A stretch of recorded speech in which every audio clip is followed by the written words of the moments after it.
Mirëdita të gjithëve, e nisim këtë komunikim të medias nga shtëpia e futbollit. Jemi sot me dy lojtarët e kombëtares Armando Sadiku dhe Adrian Bajrami, të cilët janë para mediave për të përgjigjur interesimet dhe pyetjeve tuaja në prag të ndeshjeve të kombëtares ndaj Moldavisë dhe Ishujve Faroe. Do të fillojmë njëherë me pyetje për Armando Sadikun, më pas do të kalojmë te Bajrami. Përshëndetje, Sabina Mete, RTS Sport. Së pari urime njerë dhe suksesa, që prej shtatorit të vitit 2020 nuk thirreshit në kombëtare, u bën 3 vite, a u befasuat, çfarë ndjesie ishte, a i pristet një ftesë në kombëtare këtë herë, Sadiku? E prisja që trajneri do më thriste, sepse që kur u vendos trajner, më ka marrë në telefon, kemi biseduar disa herë, dhe jam shumë i kënaqur që u ktheva. Kisha shumë kohë që prisja gërmëllimi, edhe kur më ka ardhur ftesa isha shumë i lumtur. Kristi Satlari, Panorama Sport. Sadiku, riktheheni pas shumë kohësh, pas një pauze të gjatë, si e keni gjetur grupin, çka ka mbetur nga ajo që keni gjetur, ose si të thuash ka shumë fytyra të reja, cili ishin ato përshtypjet e para pas rikthimit? Çuna të ri, disa i njoh, disa janë të ri, por i njoh dhe të ri të gjithë. Është krijuar një grup shumë i mirë, kualiteti është shumë i madh. Jemi këtu gjithë bashkë që për një qëllim. Edhe jam shumë i kënaqur që bëj pjesë përsëri te kombëtare për të dhënë kontributin tim. Mja juaj, pasi keni mbyllur aventurën në Spanjë me Cartagenën, mund të zbulojnë diçka sot, është përfolur Partizani deri diku? Është e vërtetë që te Cartagena kisha një vit kontrate e mbarova, edhe ditën e fundit kur kam mbaruar, kam folur me klubin, më ka propozuar përsëri të njëjtën kontratë që kam pas, sepse kanë qenë të kënaqur me mua. I kërkova pak kohë, me që u bëra pjesë dhe ekipit kombëtar, i kërkova pak kohë që të vendos, dhe kur të marrem me ekipin kombëtar, do vendos. Jam duke shikuar dhe oferta tjera. Shikojmë deri në fund, kur ta mbaroj këtu me ekipin kombëtar, do vendos për të ardhmen time. Përshëndetje, Sadiku Erion Tode, Televizioni Klan. Në ndeshjet e radhës na duhet t'i fitojmë patjetër, na duhet 3 pikëshe dhe janë sulmuesit ata që do shënojnë golat. Repartin e sulmit të kësaj radhe kemi jashtëzakonisht shumë të mirë, por sulmuesit kanë nevojë të furnizohen me topa. A e shikoni që kombëtarja ka potencialin mes fusha për t'ju furnizuar ju sulmuesve në mënyrë që t'i zgjidhim këtë ndeshje me fitore? Kemi shumë kualitet. Vetëm të shikosh se ku luajnë gjithë mes fushorët që kemi në kombëtare, është privilegj. Nuk e kemi pas ndonjëherë.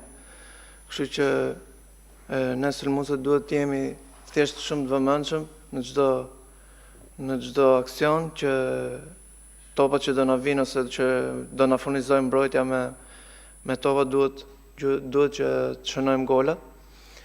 Normal që Moldavia është një ekip i fortë edhe parashikohet që do rrinë mbrojtje, do të jetë e vështirë, por duhet mundohemi që ato raste që do na jepen t'i shfrytëzojmë, sepse kemi shumë besim te mes fusha që do na furnizojnë dhe do krijojmë raste. News 24, ju jeni heroi 2016-ës, i Europianit të 2016-ës, duke parë grupin që ka aktualisht Shqipëria. Mendon se mund të përsëritet historia? Jam shumë i bindur edhe kam shumë besim, sepse grupi na lejon, thojza, dhe pse nuk ka ekipe dobta, por mendoj që do t'i arrijmë qëllimit edhe në qoftë se kemi dhe mbështetjen e gjithë tifozëve, da fillojmë me këmbën e mbarë këtu në ndeshjen e parë që kemi brenda shtëpisë me Moldavin. Besoj që do t'i arrijmë përsëri atë qëllimi. Shpresoj që t'i arrijmë vërtet dhe t'jemi përsëri protagonist si në 2016. Armando, trajneri Silvinho ju ka cilësuar si simbol të kombëtares në konferencën për shtyp, çfarë ju bën kjo ju që të ndjeni dhe a ju ngarkon ndoshta edhe me më shumë përgjegjësi tani që jeni kthyer? Jam shumë i lumtur, e di dhe kam vlerësuar shumë trajnerin që kur ka firmosur, disa ditë mbas firmës tim ka thirrur në telefon, kemi folur, kemi biseduar, më ka treguar që do jem një lojtar i rëndësishëm, do bëj një rol të rëndësishëm në ekip, edhe unë do jem në dispozicion trajner në çdo moment që do ketë nevojë për mua, do jem në dispozicion, jam shumë i lumtur që më vlerëson, edhe shpresoj që ky vlerësim t'ja shpërblej në fushë, por inshallah dhe gjithë ekipi përsërisim atë 2016 të shkojmë përsëri në Europian.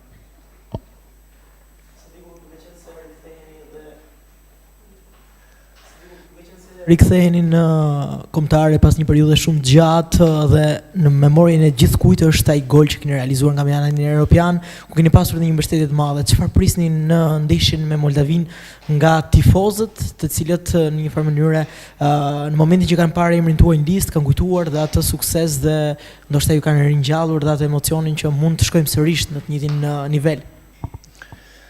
Është shumë e vërtetë që ne pa tifozët nuk do kishim shkuar në Europian. Okej, ne mundoheshim të jepshim gjithmonë 100% që kishim brenda nesh, por pa mbështetjen e atyre tifozëve që na kanë pritur në çdo ardhje kur kemi ardhur mbas ndeshjeve që luheshim jashtë, ata emocione që kemi provuar, pa mbështetjen e tyre nuk do t'ja kishim arritur. Edhe unë i bëj thirrje gjithë tifozëve që të na mbështesin këtë ndeshje sepse kemi me të vërtetë nevojë, edhe ne do t'ja shpërblejmë në fushë, edhe do ta fitojmë ndeshjen, edhe shpresojmë pas kësaj fitore të vazhdojmë kështu edhe të kthejmë atë atmosferën e 2016, sepse gjithë jeni duke pritur për shumë vite.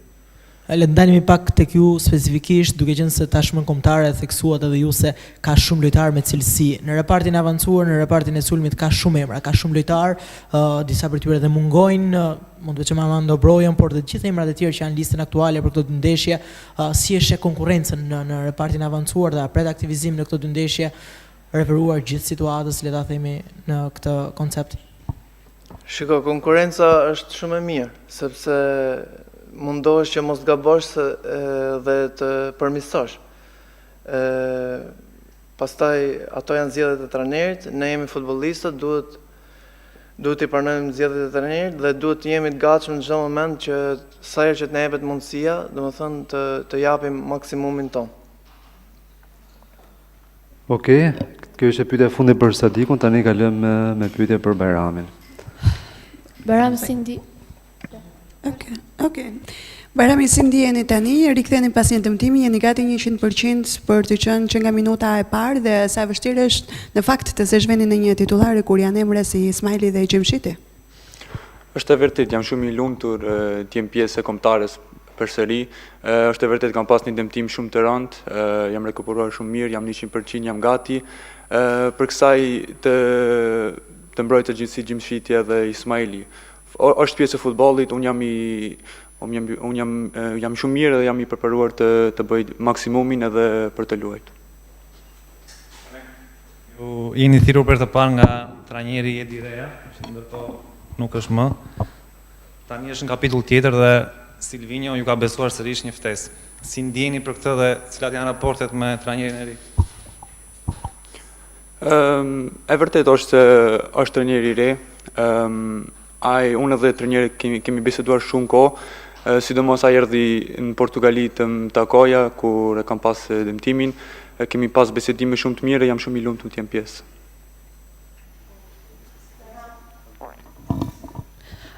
Si ndiheni që do të debutoni me kombëtaren, a mendon se do jesh titullar në këtë ndeshje dhe çfarë mund të bësh Shqipëria më shumë këtë ndeshje, duke parë dhe atë çfarë bëri me Poloninë dhe sa shanse ka të kualifikohet për Euro 2024? A do jem titular, ajo është mbetet për të parë, është zgjedhja e trajnerit. Unë do jap maksimumin në çdo stërvitje. Do japim maksimumin si kombëtare të gjithë. Do të kemi besim, sidomos se do jemi në shtëpi, edhe do japim maksimumin.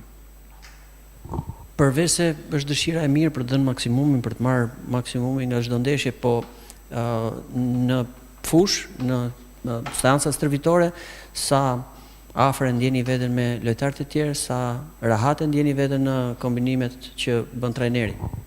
Ndjehemi shumë mirë. Besoj që trajneri ka një ide shumë të qartë, shumë të mirë. Gjithmonë në stërvitje një shpjegon ç'a pret prej nesh, edhe neve bëjmë gjithmonë në stërvitje edhe mundohemi ta bëjmë më të mirën. Jeni një lojtar i ri i cili gjeni besimin dhe trajneri Silvinho. Mund na zbuloni çfarë ke diskutuar me trajnerin, çfarë ju ka kërkuar specifikisht juve, keni pasur një diskutim lidhje edhe me të ardhmen, ka pasur një kërkesë specifike nga ana e trajnerit për ju? Po, ai tha mos mërzitem shumë se në atë kohë të dëmtimi unë si lojtar i ri gjithmonë u mërzita, sepse ka qenë një dëmtimi shumë të rëndë, edhe më tha që mos mërzitem, ai më ka në planet e tij, më shef si të ardhmen, edhe më dha besim.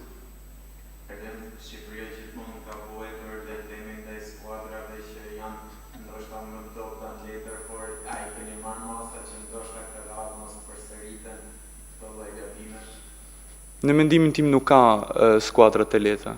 Të gjitha ndeshjet janë të vështira, edhe neve do të japim maksimumin edhe të jemi të 100% të fokusuar që çfarë do ndodhe në fushë.